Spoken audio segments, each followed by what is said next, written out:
네, 여러분 히브리서 11장입니다. 신약성경 366면인가요? 성경 정독반입니다. Careful reading, 성경 한 절 한 절 조심해서 우리 읽어 나가고 있는 중에 우리 히브리서 11장 믿음장을 공부하고 있는데요. 그 믿음으로 습관적으로 반복되고 있는 것처럼 보이지만 그 믿음으로 하는 그 말 속에 구약의 그 인물들이 어떻게 정말 하나님을 제대로 믿고 살아왔는지를 참 배우게 됩니다. 오늘 신약 시대에 우리가 그저 예수를 믿고 은혜로 구원받은 이 사실에 비해서 신약의 성도들보다 구약의 백성들이 하나님의 약속을 받아서 그 약속을 마음에 새기고 믿음으로 그 삶 가운데 어떻게 구체적으로 순종하고 살았는지 정말 참 놀랍기도 하고 구약의 그 선배들의 신앙을 우리가 동질의 구약의 성도들의 그 믿음이나 우리 신약의 성도들의 믿음이나 이제 같은 믿음이잖아요.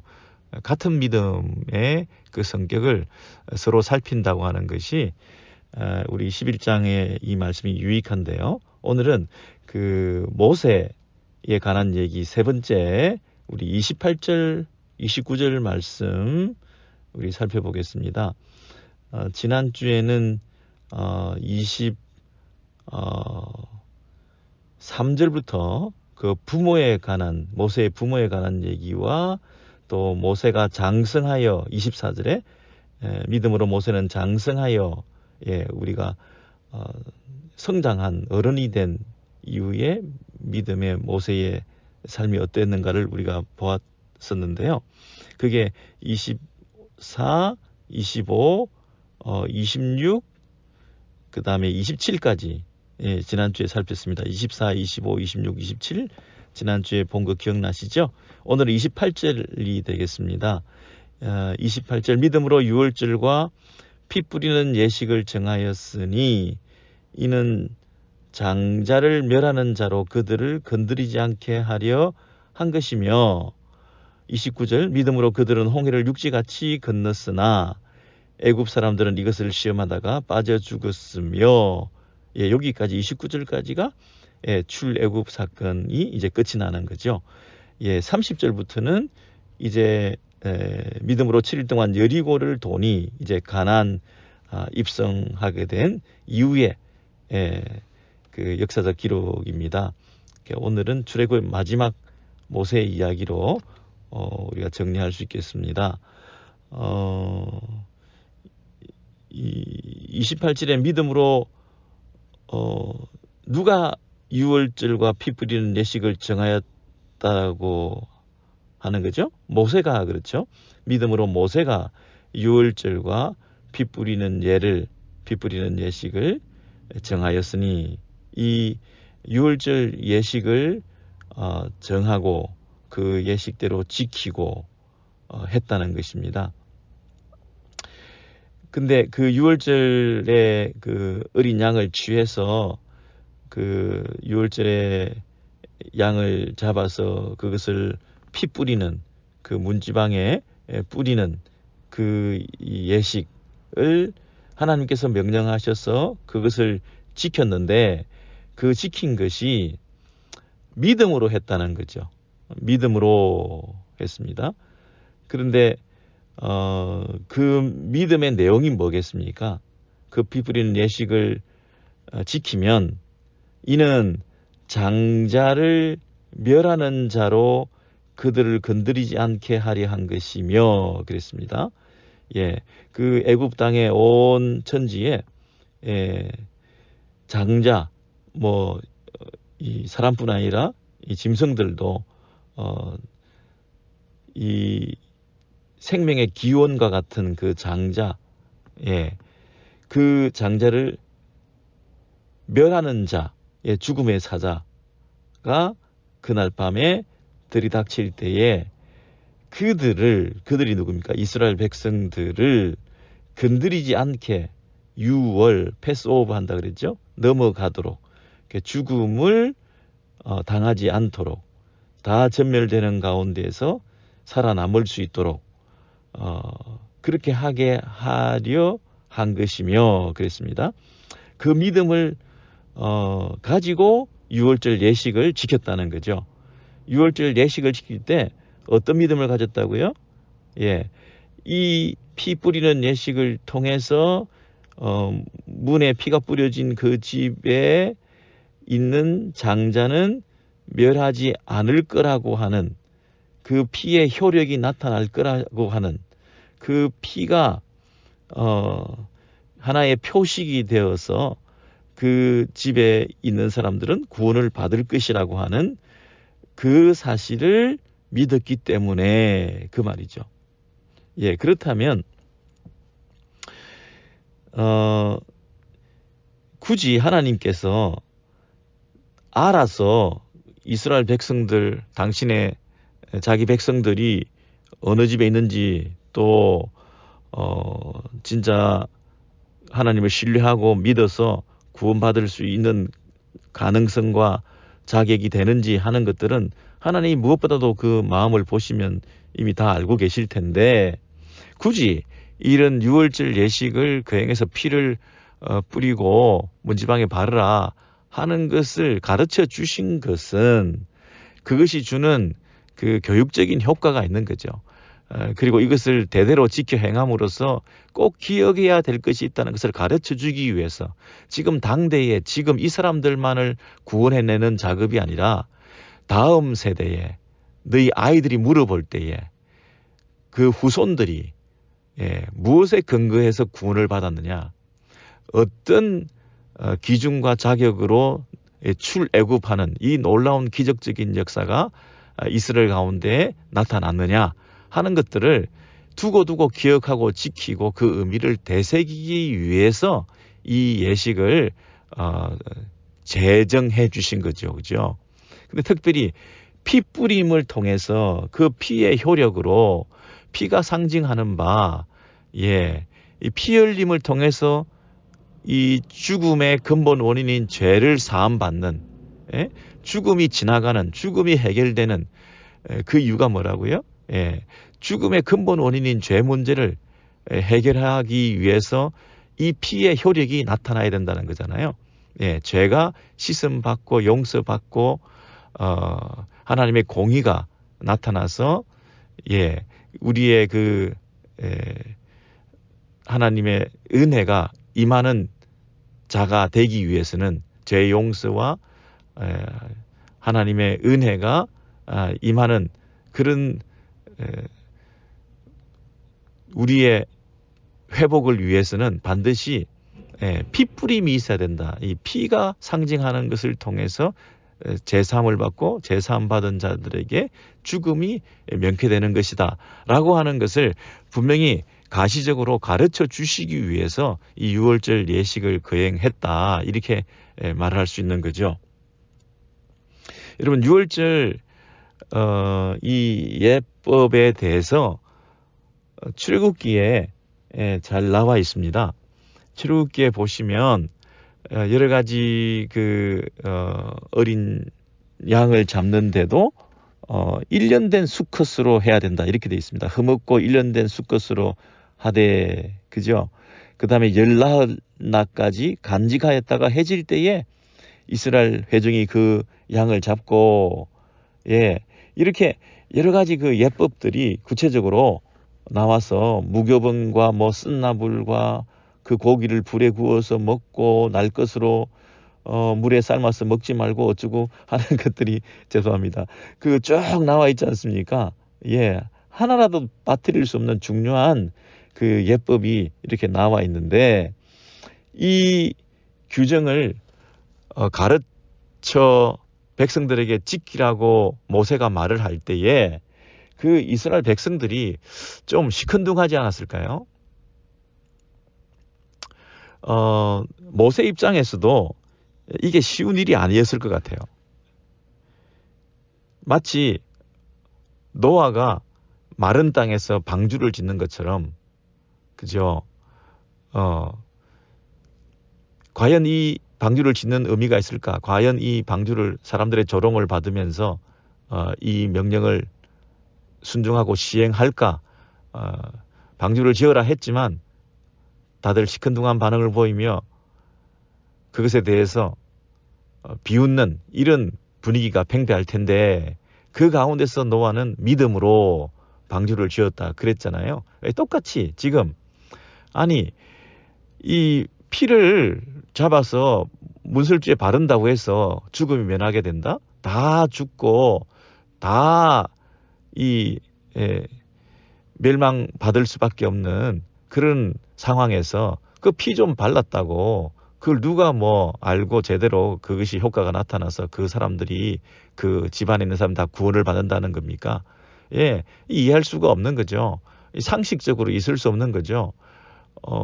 뭐 폭력적으로 힘으로 할 수 있는 것을 준비해놓고 문 앞에 바리케이트를 설치하고 아무도 못 들어오게 하고 이러는 게 차라리 낫지. 뭐 피 좀 발라놨다고 그 사람들이 코웃음 치지 않았을까요? 그 상황에 출애굽을 시켜준다고 또 했거든요.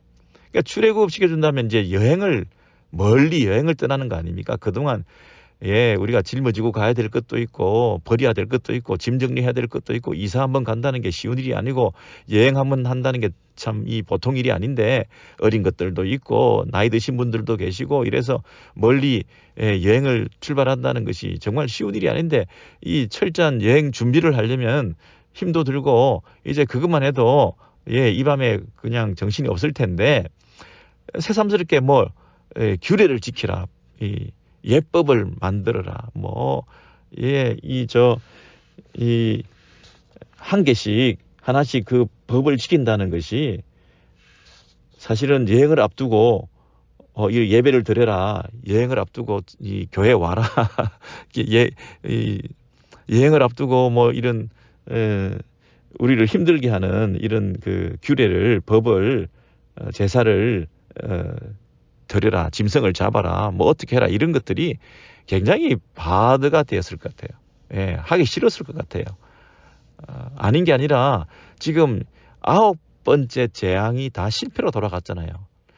9번째까지 재앙을 내렸으면 바로가 항복을 하고 그들을 풀어주고 이스라엘 백성들이 출애굽을 이미 다 떠났어야 될 텐데 9번째까지도 지금 뭐 효과도 없고 그래서 바로는 더 마음이 강팍해져서 더 이스라엘을 노동력을 그냥 보내줄 수 없기 때문에 이 정치적으로 이 해방을 시켜줬다가는 이 애굽에 있는 이 경제가 무너지는 거거든요.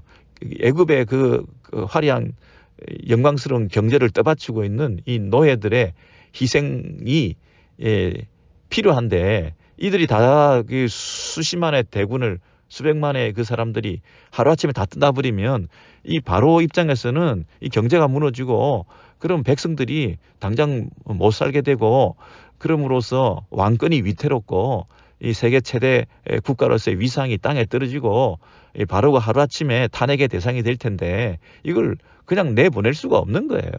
이런 상황에 여러 가지 이 정치 역학적인 이런 것을 고려해 보거나 그 당시 어떤 그 분위기를 봤으나 그리고 지금까지 9번째 재앙이 다 실패로 돌아간 것을 통해서 볼 때 10번째 재앙을 통해서 된다는 법도 없고 그런 면에서 이 10번째 그 재앙을 피하는 방법으로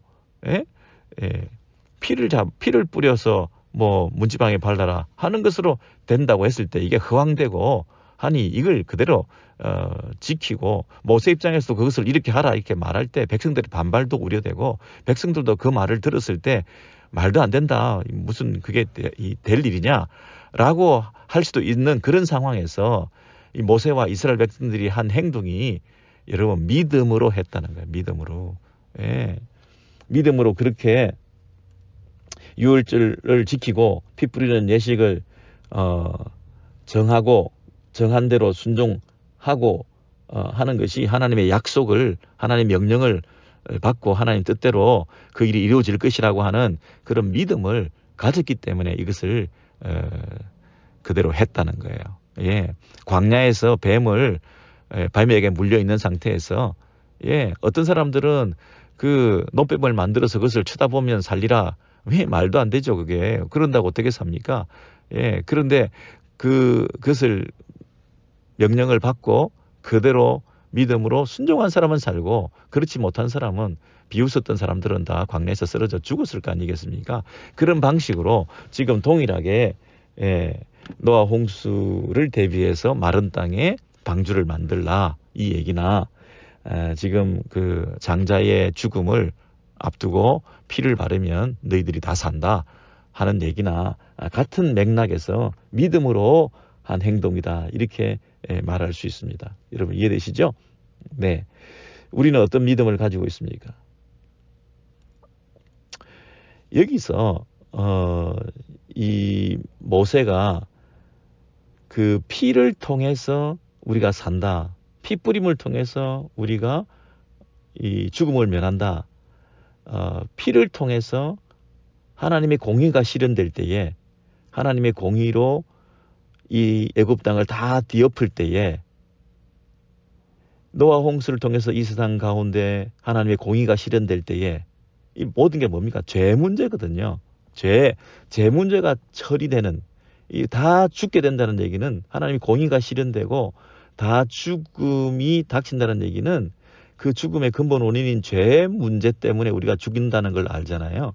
근데 피를 통해서 죽음이 면하게 된다는 얘기는 피를 통해서 죄 문제가 해결되는 것이구나. 그래서 이 죄사함이 없다. 피 뿌림이 없이는 죄사함이 없다. 그 가르침에 접근을 하게 되는 거예요. 그냥 의미 없이 피나 뿌리고 우연히 그냥 구원받은 것이 아니라 그럴 바에야 그냥 빨간색 사인펜으로 매직으로 빨간색 염색으로 그렇죠?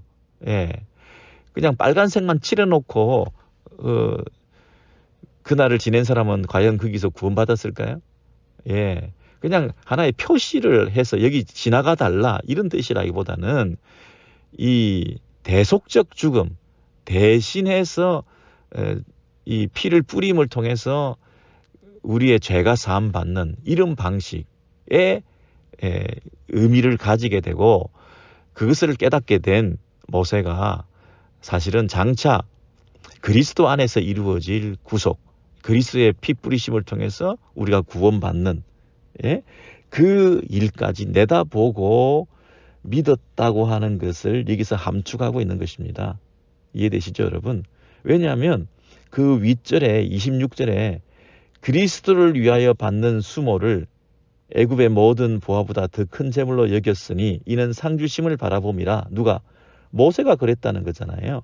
그래서 히브리스의 신약의 이 저자의 이 해석을 통해서 구약과 신약의 그 사건을 연결시키고 있는데 단순히 구약의 사건을 함축하고 요약해서 신약에서 한두 줄로 정리하고 있는 그때 믿음으로 그들이 한 거다라고 이 어떤 단순한 역사적 요약이 아니라 그 속에 신학적 진술이 포함된 겁니다.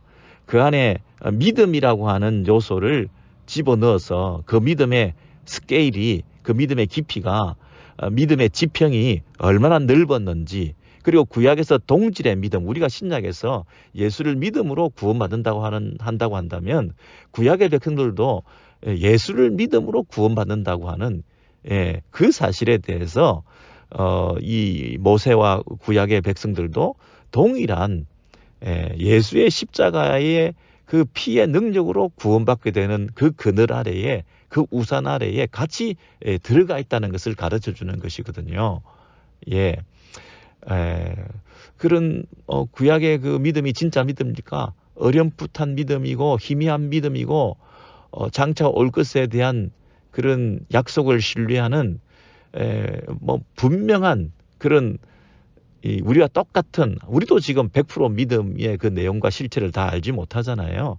장차 예수 그리스도의 재림 때 완성되고 그분 앞에 얼굴과 얼굴을 맞대어 볼 때에 우리가 그분과 같이 되었을 때에 진정한 구원이 이루어지는 거지 우리는 지금도 구원의 확신이 있을 뿐이고 구원을 이미 완성적으로 받은 건 아니거든요. 우리가 구원을 받았다 그러지만 아직 재림 때 구원을 완성해서 받는 거거든요. 마찬가지로 구약의 백성들도 그들이 그런 믿음으로 구원을 받았다 이렇게 얘기하고 성경에서는 그것을 믿음으로 여겨주셨다 이렇게 얘기를 하잖아요. 여겨주셨다. 인정해 주셨다. 예. 그래서 참 우리는 부족한 믿음이지만 그 신랄 같은 믿음이지만 하나님을 믿고 하나님의 약속을 신뢰하고 하나님 살아계심을 인정하고 장차 그 상 주실 것을 보상해 주실 것을 믿음으로 바라보면서 보이지 않는 것을 보는 믿음, 예, 있지 않는 것을 존재한다고 하는 믿음, 예, 이런 믿음의 실상 이 뭔지를 우리가 잘 알면서 이렇게 구약의 모세도 이 유월절을 지키고 피를 뿌리면서 이스라엘 백성들이 동일한 예수의 피의 구속의 믿음을 가진 것으로 여겨주시는 은혜의 자리에 그들이 있었다는 것입니다. 예, 우리가 뭐 잘 행하고 잘 순종하고 우리가 잘 믿어서 라기보다 하나님께서 우리를 은혜로 구원해 주시는 과정 속에 그 피 뿌리는 이 유월절 절기 지킴이 사실 거기 있다는 거죠. 예, 이게 은혜로 되었다는 것을 자꾸 누차 말씀드리는 것입니다. 다시 한번 생각해 보세요. 출애굽 시켜주시고 유월절을 통해서 구원받게 해주셔서 광야에 가서 시내산에서 율법을 받지 않았습니까? 그죠? 예, 율법을 먼저 주셔갖고 율법을 잘 지키고 율법대로 잘 순종하니까 그 다음에 우리를 출애굽시켜 주시고 구원해 주셨다고 한다면 아무도 우리가 구원받지 못했겠죠. 먼저 은혜로 부족하지만 믿음의 그 사인을 보이는 우리들을 어렵다 여겨주셔서 은혜로, 모든 게 은혜죠. 은혜로 우리가 구원받고 광야에서 이제 구원받은 하나님의 백성이 어떻게 살아야 되는지에 대한 이렇게 구원받은 은혜에 감격해서 이제는 하나님께 감사와 하나님께 예배와 하나님에 대한 섬김을 통해서 이제는 그분의 뜻대로 순종하는 삶을 살겠다고 하는 그런 면에서 계명을 주셔서 그 계명을 지키게끔 하신 거죠. 여러분, 계명을 지킬 때 이스라엘 백성들이 뭘 느꼈겠습니까? 이 계명을 잘 못 지키는 거구나. 어떤 사람들은 이 계명을 받은 그 자체를 의로 여기고 자기가 우월감을 가지고 이방에 비해서 선민사상을 가지고 이렇게 잘못 나간 사람들도 물론 생겼죠. 그런데 어떤 사람들은 이 율법을 지키면서 율법을 지킬 수 없는 자신에 대해서 절망했겠죠. 율법을 마음으로 온전히 다 지킬 수 없는 사람들이 가진 이 고백이 뭐였겠습니까? 야, 이걸 내가 지켜가지고 구원을 받았다고 한다면 나는 구원받지 못한 사람들이었는데 하나님의 은혜로 구원받은 것이 너무나 감사하다. 이게 구원 자체는 은혜였구나. 은혜로 구원받았구나 하는 사실에 대한 절절한 감사와 찬송이 있고 그 감사가 있는 사람이 그 율법을 내팽개치지 않고 이 계명대로 내가 이제는 살아야 되겠다. 최선을 다해서 이 말씀대로 살려고 하나님 뜻대로 순종하려고 하나님 백성답게 거룩한 백성이 되기 위해서 내가 거룩하니 너희도 거룩하라 하신 말씀대로 이제는 거룩한 백성으로 내 방향성이 이제는 세상을 향하지 않고 하나님을 향해서 순종하는 삶으로 이 내 경향성의 문제구나. 이거는 내가 기울어져 있는 이 마음속에 이 죄성을 돌이켜서 이제는 주께로 하나님께로 거룩에로 우리를 불러주신 그 하나님 백성 그의 하나님 백성을 만들어주신 그 특권을 우리가 잊어버리지 않고 그 하나님 백성 다움을 드러내면서 이 경향성을 바꾸어서 살아가야 되겠구나. 이렇게 바뀌는 것이라는 거죠. 그죠, 여러분? 그래서 율법을 계명을 지키고 순종할 수 없지만 그러나 그 순종할 수 없음을 깨달았을 때에 나의 구원은 전적인 은혜였구나라는 사실을 더 절실히 깨닫게 되고 그리고 그것을 깨달은 사람이 그 은혜에 감사해서 하나님 앞에 더 성결하게 하나님의 뜻대로 순종하고 살려고 하는 이런 모습으로 살게 된다는 것이 신앙생활의 바른 원리지 않습니까? 그렇죠? 그래서 지금 우리가 6월절의 그 피뿌림의 그 죽음의 6월이라고 하는 것, 죄사함 받아서 그 십자가의 은혜까지 생각하면서 이스라엘 백성들이 이제 구원받게 된다는 그 은혜의 그 6월절, 그것에 대해서 우리가 바로 깨닫지 않으면 이 본문을 잘 이해를 못하는 거예요. 이 본문 속에 담겨 있는 한 절 속에 담겨 있는 그 구약의 백성들의 그 신앙을 믿음으로 그들이 그렇게 했다는 것에 대해서 제대로 알지 못하는 거예요. 그냥 막연하게 그냥 그냥 읽고 넘어가는 거거든요.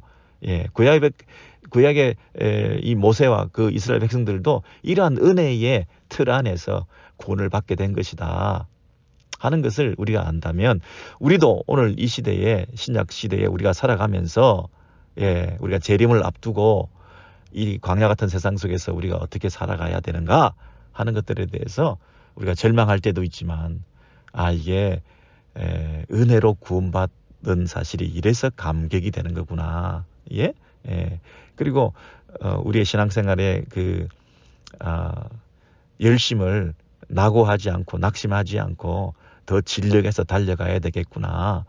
정말 이렇게 우리를 은혜로 구원해 주셨다고 한다면 이 땅에서 낙심하지 말고 더 주를 위해서 살아야 되겠구나. 이렇게 우리 생각을 고쳐먹게 되는 거죠. 그죠? 네.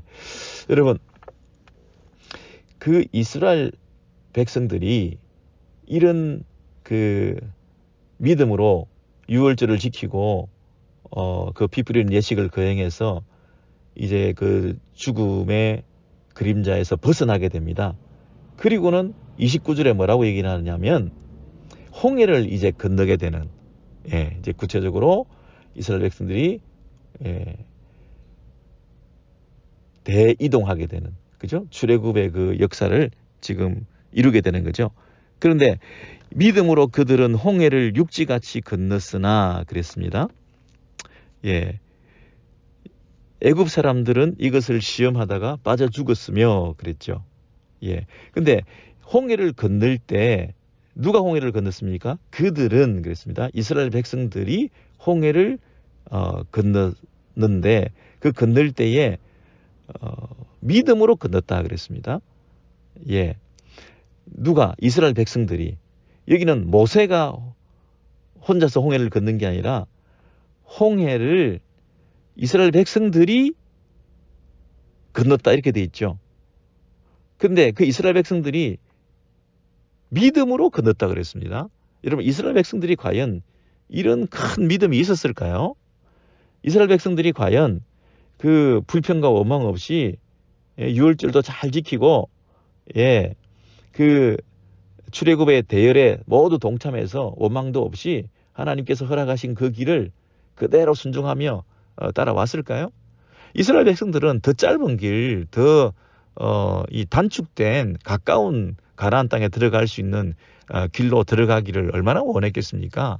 근데 그 하나님께서 그 길을 허락하지 않은 이유가 뭡니까? 그 길을 짧은 길로 가려면 반드시 치러야 될 것이 전쟁이거든요. 전쟁을 치르고 들어가야 되는데 처음부터 출애굽에서 이 유약하고 노예 근성에 젖어 있는 이 사람들이 뭐 오합지졸처럼 와서 전쟁부터 치르라 그러면 다 겁나서 도망가서 다 그냥 헤어지고 뿔뿔이 그냥 낙심하고 애굽으로 돌아가고 뭐 난리도 아닐 거예요. 하나님께서 배려하셔가지고 그 전쟁 치르는 길로 가지 않고 이 홍해를 갈라가지고 세상에, 그 바다를 갈라가지고 세상에 있을 수 없는 이런 기적을 베풀어 주셔갖고 이 기적적인 역사를 그들에게 허락해 주신 거 아닙니까? 그런데 그 홍해를 가를 때 이스라엘 백성들의 상태는 사실은 믿음으로 이렇게 순종한 그런 사람들이 아니었어요. 뭐 엄청 원망하고 불평 많이 했죠. 과연 그럴까? 우리를 차라리 애굽 땅에서 그냥 잘 살게 내버려 두든지, 예? 심지어 애굽의 이 매장지가 부족해서 정말 우리를 이곳까지 불러냈냐? 거기서 그냥 살다 죽으면 될 일인데 뭐 이런 얘기까지 한 거 기억나시나요? 예, 여러분 한번 찾아보시죠. 출애굽기 11장입니다. 여러분 신약의 이 히브리서의 28절 29절 그 내용이 출애굽기로 따지면 사실 엄청난 양이 많아요. 11장, 12장, 뭐 13장, 14장 그 다 그 내용들이 있는데 그것을 줄여놓은 건데, 예, 12장을 한번 보시겠습니다. 12장. 그러니 그냥 한 줄로 넘어갈 수가 없는 여러분 구약의 그 내용들이 조금 설명드릴 필요가 있는 거죠. 12장 2절, 12장 12절을 보시면 12장 12절입니다. 내가 그 밤에 애굽 땅에 두루 다니며 사람이나 짐승을 막론하고 애굽 땅에 있는 모든 처음 난 것을 다 치고 애굽의 모든 신을 내가 심판하리라. 나는 여호와라. 여러분 여기 보시면 유월절 그 지키는 것을 쭉 설명해 주시고 난 다음에 애굽 땅에 두루 다니면서 사람과 짐승을 막론하고 애굽 땅에는 모든 처음 난 것을 다 치고, 근데 또 뭘 친다고 그랬습니까? 애굽의 모든 신을 내가 심판하리라. 나는 여호와라. 모든 신을 심판하리라. 나는 여호와라. 이 말은 하나님만이 진짜 하나님이시다 하는 것을 드러내신다는 거죠. 그죠? 12장 12절 보셨는데요. 12장 31절을 한번 보시기 바랍니다. 31절. 31절.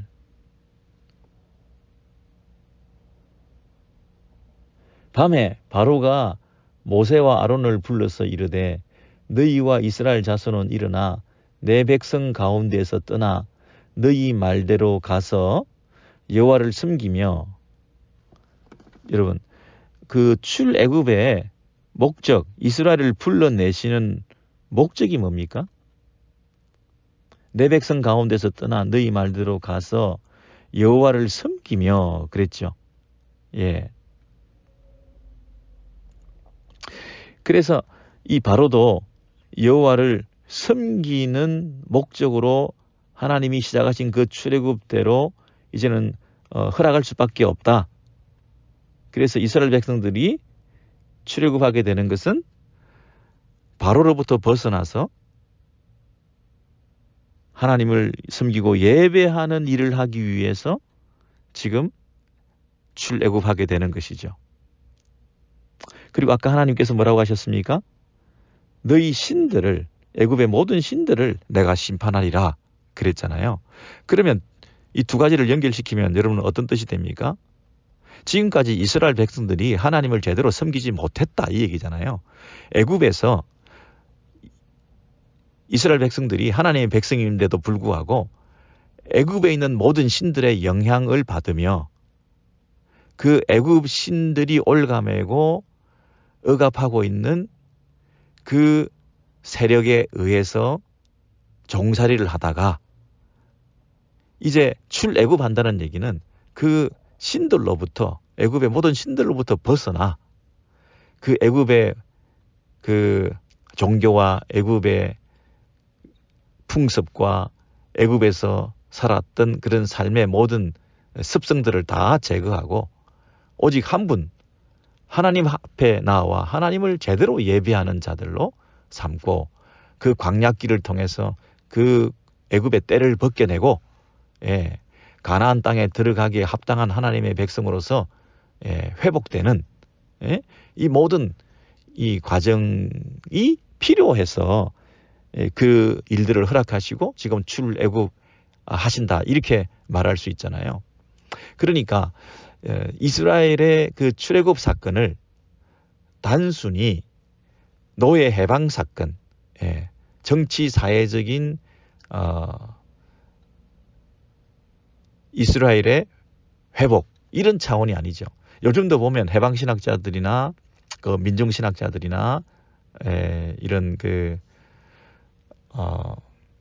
신신학자들, 자유주의 신학자들이 이 출애굽을 제대로 인정하지 않습니다. 뭐 낮은 얕은 갈대밭을 지나왔을 뿐이다. 뭐 어쩌고 그런 얘기를 할 뿐만 아니라 또 이 출애굽의 그 대사건, 이스라엘 백성이 이 애굽에서 벗어났다 하는 이 사건을 단순히 노예 해방 사건으로 아주 그 의미를 부여하면서 오늘 이 시대에도 그 민중들의 또는 그 억압받는 사람들의 기득권층에 대한 타도 뭐 이런 것으로 연결해서 인권적인 차원에서 이 출애굽 사건을 많이 인정하고 많은 사람들이 세상에 모르는 사람이 없죠. 다 출애굽 사건을 알지만 적용을 그런 식으로 인간다움에 대해서 이해할 때 이 출애굽에 대한 얘기를 많이 하는데 오늘 본문을 보니까 사실은 그런 뜻이 아니고 하나님을 제대로 섬길 수 있도록 그리고 이 애굽의 모든 신들을 심판하는 차원에서 이 백성들이 지금 출애굽하고 있는 거죠. 이것은 정치적 자유가 아니고 영적 자유이죠. 단순한 인간다움이 아니라 하나님을 제대로 섬기는 차원에서 인간다움을 사람다움을 회복하는 것이죠. 하나님을 모르고 사람이라고 말할 수 없다는 거죠.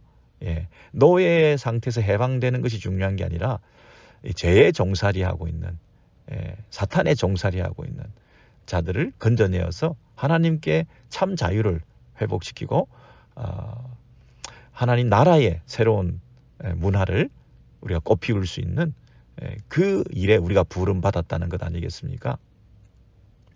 그래서 여러분 이 출애굽 사건의 의미를 우리가 제대로 이해한다면 오늘날 우리도 예수 믿는다고 하는 것이 하나님 나라에 속했다고 하는 것이 어떤 의미를 가지는지를 여러분 생각해 보세요. 그저 육신적인 편안함, 뭐 불면증에서부터 해방, 질병에서 치유, 그냥 가난에서의 어떤 해방, 양심수들의 석방, 이런 이 물질적인 이 땅에서의 행복 추구를 우리가 예수 믿는 목적이 아니잖아요. 우리가 예수 믿고 구원을 받았다는 얘기는 그것을 뛰어넘는 하나님과의 관계를 회복하는 것이고 영원한 나라를 바라보는 것이고 영적인 참 자유, 평화를 우리 마음에 누리는 것이고 이 땅에서 여러 가지 해결되지 않은 많은 문제들 속에서 진정한 평화, 기독교는 문제 해결의 종교가 아니라 어떤 문제들 가운데에서도 평화를 주는 마음의 평강을 주는 평강의 종교다. 이렇게 우리가 생각해야죠. 예수께서 이 땅에 오신 크리스마스 시즌에 우리의 문제를 해결하기 위해서 오셨다기보다는 이 문제들 가운데서 우리 안에 평화를 선포해 주심을 우리가 제일 먼저 중요하게 생각해야 될 거 아니겠습니까? 네, 이스라엘 백성들이 이제 출애굽해서 홍해에 들어간 그 사건을 우리가 보고 있는데요. 14장, 출애굽기 14장을 가서 보시면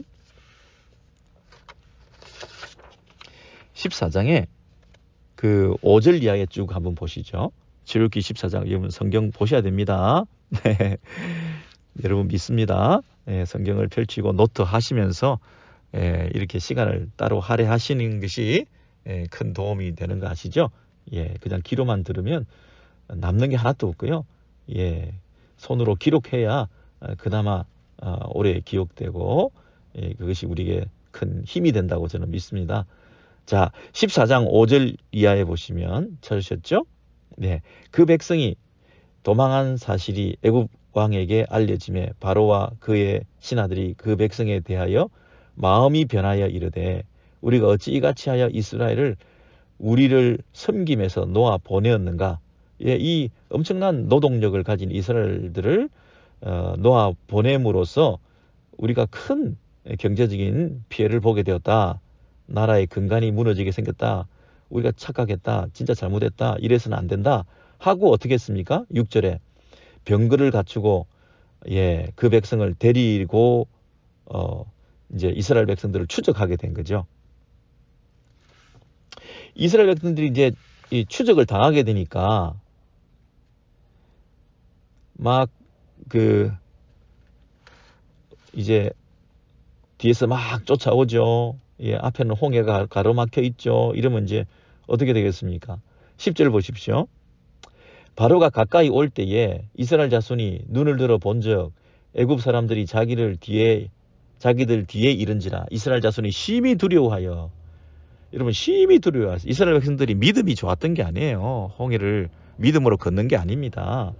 심히 두려워하여 두렵고 떨면서 여호와께 부르짖고, 이걸 기도라고 말할 수 없죠. 여호와께 부르짖는 게 기도가 아니고 뭐라고 막 절규를 하고 불평을 했느냐 하면 11절입니다. 그들이 또 모세에게 이르되 애굽에 매장지가 없어서 당신이 우리를 이끌어내어 이 광야에서 죽게 하느냐? 어찌하여 당신이 우리를 애굽에서 이끌어내어 우리에게 이같이 하느냐? 여러분, 이 백성들은 모세한테다 대고 불평하는 거죠. 당신 때문에 우리가 이렇게 되었다. 12절, 우리가 애굽에서 당신에게 이른 말이 이것이 아니냐 이르기를 우리를 내버려 두라. 그냥 가만히 두지. 애굽에 왜 우리를 데리고 나왔냐? 우리가 애굽 사람을 섬길 것이라 하지 아니하더냐? 그냥 우리는 애굽에서 애굽 사람의 종로로 타는 것이 우리는 차라리 낫다. 이렇게 말을 했는데, 이 광야에서 우리를 다 죽게 만들면 어떡하냐? 차라리 애굽 사람을 숨기는 게 광야에서 죽는 것보다 낫겠다. 이러면서 이 배은망덕한 짓을 하고 이 믿음 없는 소리를 하고 이렇게 하나님의 기적의 역사들을 부인하면서 이 하나님 백성이라고 말할 수 없는 이런 세상 사람보다 못한 이런 자들이었다는 것이죠. 근데 13절에 모세가 백성에게 이렇게 말합니다. 너희는 두려워하지 말고 가만히 있어서 여호와께서 오늘 너희를 위하여 행하시는 구원을 보라. 여러분, 이게 우리에게도 해당되시는 말씀이죠. 우리에게 말씀하십니다. 너희는 두려워하지 말고 가만히 있어서 여호와께서 오늘 너희를 위하여 행하시는 구원을 보라. 너희가 오늘 본 애굽 사람을 영원히 다시 보지 아니하리라. 여호와께서 너희를 위하여 싸우시리니. 아멘. 여호와께서 너희를 위하여 싸우시리니. 아멘. 하나님께서 우리를 위해서, 나를 위하여, 우리 공동체를 위하여, 우리 가정을 위하여 친히 일하실 것이다. 우리를 위하여 싸우시리니. 여러분, 이게 영적 전쟁이라는 말씀 제가 드렸죠. 하나님께서 싸우시는 전쟁이다. 아까 12장에서 자칫 잘못하면 사람과 사람, 모세와 바로, 이스라엘 백성과 애굽 나라의 전쟁으로 우리가 생각하기 쉽죠. 모든 이 싸움의 배후에는 영적 싸움, 영적 세력이 자기를 감추고 호시탐탐 우리를 유혹하고 우리를 넘어뜨리려고 하는 그런 영적 싸움이라고 하는 거. 그러니까 이게 모세와 바로의 싸움 아니고요. 모세와 바로 배후에 있는 나라와 나라의 백성들 간의 싸움이 아니고요. 그 나라와 그 사람들 배후에 있는 신들의 전쟁이다. 그들이 종속되고 그들이 얽어매어서 있는 그들의 그 신관에 대한 문제다. 하나님 한 분을 하나님으로 제대로 섬기면서 하나님께서 친히 싸우실 것을 믿고 우리는 잠잠히 서 있는 것, 그것이 우리가 해야 될 최선의 전술이다. 최고의 무기다. 우리의 무기가 뭐냐? 우리의 무기가 뭐냐? 기도밖에 없다. 우리의 비장의 무기가 뭐냐? 그냥 엎드려 기도하는 거다. 하나님을 의지하는 거다. 하나님을 전적으로 신뢰하는 거다. 우리가 하려고 하지 말고 하나님이 하시도록 하나님을 의지하고 바라보고 서 있는 것, 믿음으로 서 있는 것, 믿음으로 서 있는 것, 그게 믿음으로 하는 겁니다. 믿음으로.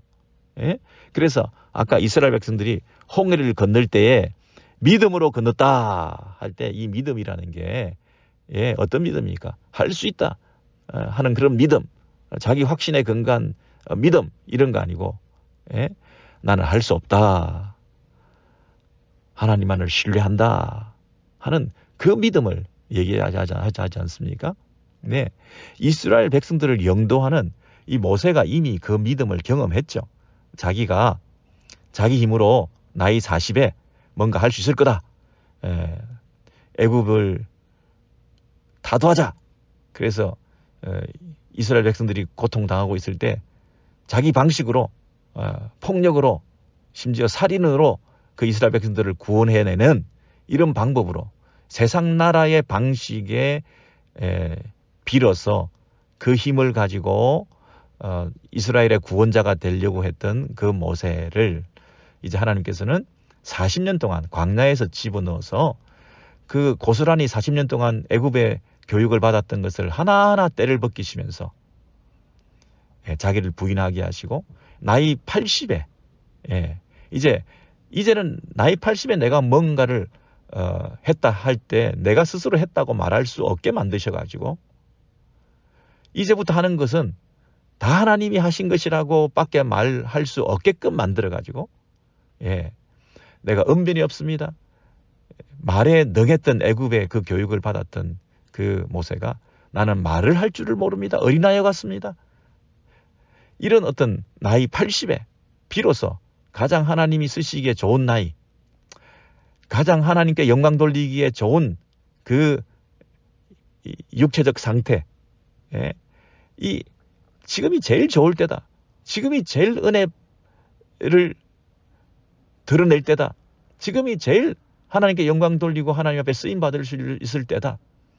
더 이상 자기 자랑, 자기의 이런 것이 사라지고 철저히 훈련받아서 이제 비로소 하나님을 제대로 섬길 수 있는 때가 되었다 하는 이런 마음으로 모세가 80에 이 이스라엘 백성들을 영도하고 구원자로서 이제 나서게 되었거든요.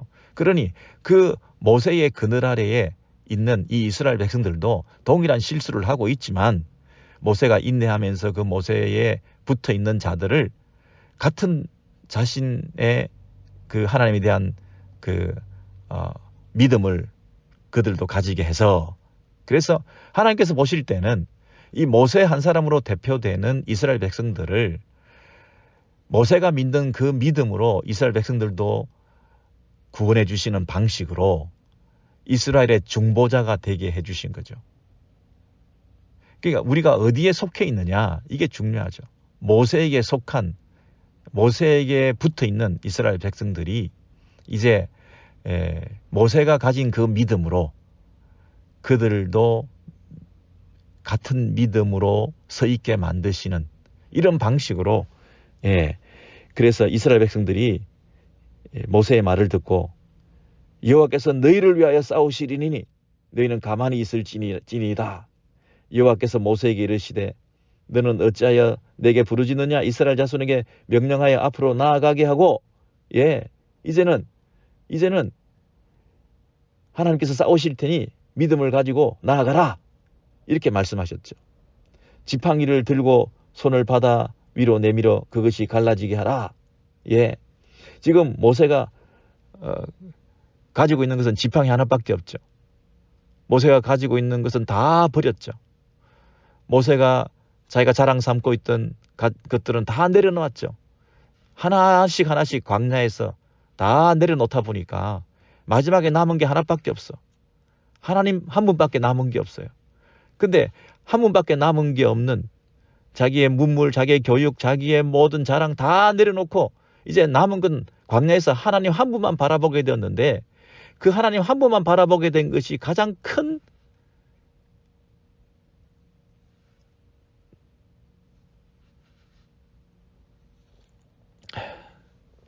여러분 하나님 한 분으로 만족하는 신앙 하나님 한 분으로 모든 것을 신뢰하며 나아갈 때 그분이 우리의 삶을 책임져 주신다고 하는 이 믿음 여기까지 서게끔 만드셔서 그 하나님이 지어주신 지팡이 하나 들고 하나님의 지팡이 하나밖에 없는 그래서 그 지팡이를 통해서 하나님이 일하시는 그 모습으로 우리가 백성들을 인도하고 교회를 섬기고 영혼들을 돌보고, 예? 무슨 카리스마를 가지고 나를 따르라 하는 방식이 아니라 먼저 지도자부터, 가장부터, 부모부터 이런 믿음의 자리에 훈련되어서 우리가 준비될 때에 그때 역사가 나타나고 그때 하나님이 일하시고, 이제 하나님이 뭐 하느냐? 나아가라. 하나님이 싸우신다고 했지만 우리를 통해서, 믿음을 가진 우리를 통해서 싸우시는 거 아니겠어요? 가만히 서 있으라. 이게 아무 짓도 하지 말라는 게 아니라 하나님을 바라봐라. 더 하나님을 신뢰해라. 하나님만 의지해라. 예? 그 얘기 아닙니까? 그래서 이스라엘 자손들이 앞으로 나아갔습니다. 지팡이를 들고 손을 바다 위로 내밀어 그것이 갈라지게 하라. 이스라엘 자손이 바다 가운데서 마른 땅으로 행하리라. 여러분, 이때 이스라엘 백성들이 그 바다를 건너가게 된 거죠. 그게 여러분 아까 말했던 그 히브리서의 11장의 29절에 있는 그 말씀입니다. 믿음으로 그들은 홍해를 육지같이 건넜으나, 그 부분. 믿음으로 그들이 홍해를 육지같이 건넜다. 이 한 문장으로 돼 있지만 이 배후에는 이런 출애굽기에 이런 역사적 사실과 또 그것을 신학적으로 어떻게 해석하고 또 그 속에 담겨 있는 우리의 믿음의 내용과 실체가 어떠한 것인지를 우리에게 알려주는 것이죠. 이걸 더 분명히 해주는 말씀들이 이제 신약의 고린도전서에 있는 말씀, 우리 마지막으로 우리 살펴보고 우리 정리하도록 하겠습니다. 우리 고린도전서로 가셔가지고 이 애굽의 이야기를 어떻게 재해석해주고 의미를 부여하고 있는지를 여러분 보시죠. 신약성경 고린도전서 10장입니다. 고린도전서 10장 신약성경 274면이 되겠습니다. 274면 10장 1절과 2절 찾으셨죠, 여러분? 중요한 구절이니까 꼭 찾으셔야 됩니다. 고린도전서 10장 1절과 2절. 형제들아, 나는 너희가 알지 못하기를 원하지 아니하노니. 이게 무슨 말입니까? 꼭 알아야 된다. 진짜 중요하다. 우리 조상들이 다 구름 아래에 있고 바다 가운데로 지나며, 우리 이스라엘 그 출애굽할 때 이스라엘 백성들이 어떻게 했다고요? 다 구름 아래에 있고 바다 가운데로 지나며 모세에게 속하여 다 구름과 바다에서 세례를 받고 다 같은 신령한 음식을 먹으며. 여러분, 여기서 제일 중요한 구절이 뭐겠습니까? 형제들아가 중요합니까? 알지 못하기를 원하지 아니하노니 이 말이 중요합니까? 구름 가운데 바다 가운데로 지났으며 이게 중요합니까? 세례를 받고 이게 더 중요합니까? 뭐가 중요합니까? 모세에게 속하여, 그 말이죠. 모세에게 속하여 밑줄 치시고요. 예. 이스라엘 백성들의 그 중보자가 누구였습니까? 하나님께서 이스라엘 백성들에게 직접 말씀하지 않고 누구에게 말씀했습니까? 모세에게. 그리고 이스라엘 백성들도 모세에게 나와서 얘기하지 않았습니까? 그래서 이 이스라엘 백성과 하나님 사이에 중보자가 누구냐에 따라서 그 모세 안에 붙어 있던 자들이 홍해를 가르고 믿음으로 구원을 받게 되는 그런 일들을 경험했던 것처럼 이제 참된 중보자이신 누구? 예수께 속하여 예수께 붙어 있는 자들이 그 말입니다. 하나님께서는 중보자를 통해서 이스라엘 백성들에게 말씀하시고, 오늘날에도 이 인류 세상 가운데에서 중보자를 통해서 하나님께서 당신의 일을 해 나가시는데, 그 중요한 원리가 모세를 통해서 잘 설명되었다는 것이죠. 그래서 모세에게 속하여 이스라엘 백성들이 뭘 받았다고요? 세례를 받고 그랬습니다. 예, 이스라엘 백성들은 패역한 자들입니다. 두려워했고요, 원망했고요, 배은망덕한 자였습니다. 나는 다시 애굽으로 돌려보내줘. 여기 뭐 매장지가 없어갖고 우리를 불러냈냐. 나는 애굽에서 차라리 죽는 게 더 나아. 이렇게 불경스러운 이 하나님께서 직접 들으시고 그냥 불을 뿜으셔가지고 다 썰어버리시고 태워버리셔도 아깝지 않을 정도의 이런 악하고 믿음 없는 자였는데 이들을 하나님께서 모세의 그늘 아래에 모세의 우산 아래에 그 백성들을 품으셔가지고 그 백성들을 하나님께서 은혜로 유월을 하게 하시고 출애굽하게 하시고 홍해를 건너게 하시고 그들을 광야에서 먹여주시고 살려주시고 했던 그런 과정을 통해서 일하셨던 것처럼 오늘날 예수 그리스도에게 속하여 있는 자들, 예수께 붙어 있는 자들을 하나님께서 재림의 날까지 유보하시고 기다리시고 오래 참고 당신의 사랑권 아래에 우리를 두셔서 영원한 구원과 영생을 약속대로 선물로 주신다고 하는 이 그림을 우리에게 보여주시기 위해서 구약은 모세에게 속했고 이제 동일하게 우리도 예수께 속했다는 것을 얘기하는데 우리가 예수께 속했다는 것을 잘 드러내는 징표가 뭐냐면 세례받음이라는 거죠. 우리가 예수께 속했다는 것은 예수와 연합되었다. 예수와 하나가 되었다. 예수와 합하게 되었다. 이 얘기 아닙니까? 예수께 연합되었다는 얘기는 세례로 그것을 만천하에 드러내는 거죠. 우리가 세례를 받는다는 얘기는 우리가 예수께 속한 자라는 것을 데몬스트레이션 하는 거죠. 세상에 온 천하에 자기를 자랑하고 드러내고 증거하고 나를 공표하는 건 뭐냐면 나는 예수께 속했습니다. 이게 세례지 않습니까? 근데 세례는 뭘로 합니까? 물로 세례를 줍니다. 그러니까 물이라고 하는 것은 상징적으로 죽음, 바다. 이것은 우리의 그 옛사람이 바다에 빠뜨려져서 들어가서 완전히 죽었다가 침례를 하는 이유가 그거죠. 더 잘 그 상징을 드러내기 위해서 우리는 물을 뿌려서 그 상징하는 의미를 충분히 드러낼 수 있으니까 그냥 일반적인 세례를 드려도 이 물이 의미하는 바를 우리가 잘 알고 물에 푹 들어갔다가 죽었다가 나의 옛사람은 죽고 다시 살아나는 새 사람이 되는 부활 생명을 덧입는 이제 예수 안에서 다시 부활하게 되는 우리는 죽고 예수와 함께 죽고 예수와 함께 다시 사는 이것을 상징하는 것이 세례 의식 아니겠어요? 마찬가지로 모세에게 속해 있던 이스라엘 백성들이 홍해를 건널 때에 그 물이 상징하는 바, 그 바다가 상징하는 바, 그 죽음의 상태에서 다시 구원받고 회복되어서 살아났다는 것은 새 생명을 얻었다 하는 세례의 의미를 가지고 있다는 것이죠. 그래서 애굽이라고 하는 그 죽음의 영역,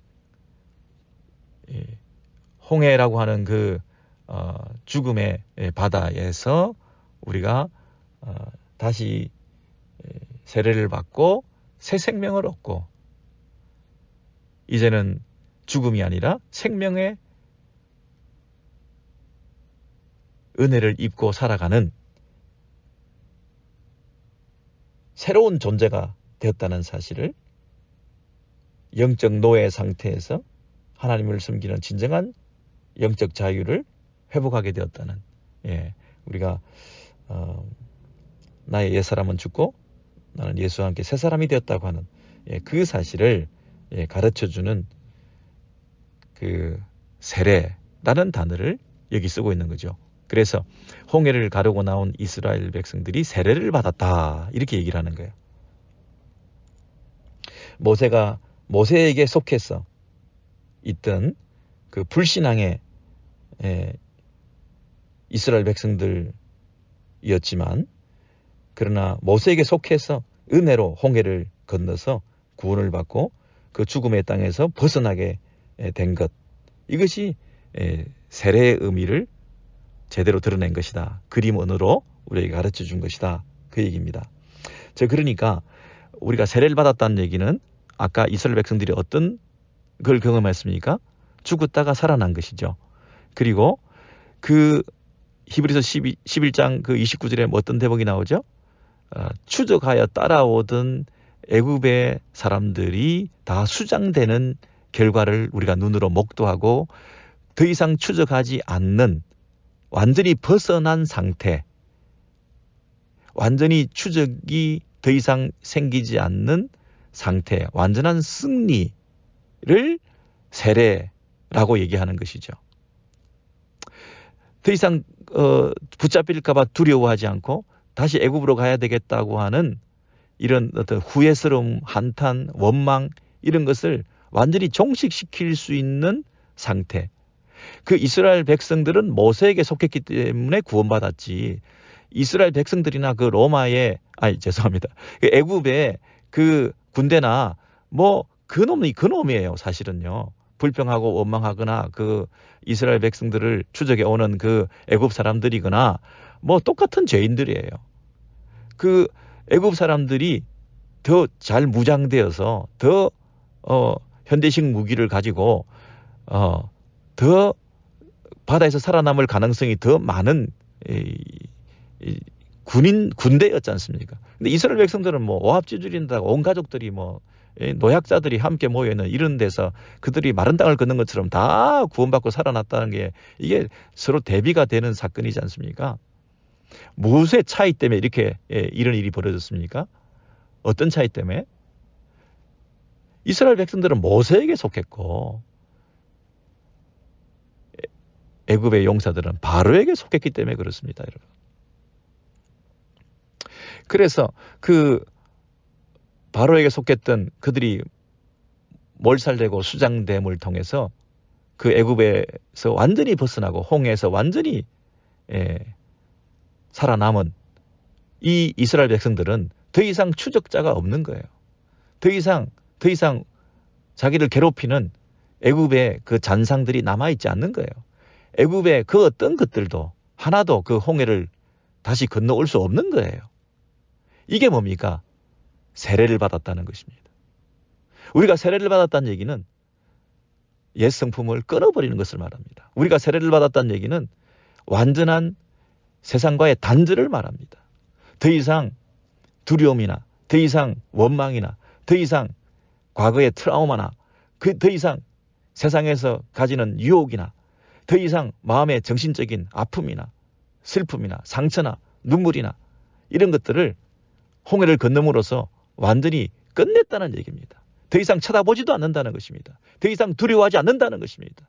더 이상 미련을 가지지 않는다는 것입니다. 죄의 유혹에 더 이상 눈을 돌리지 않는다는 것입니다.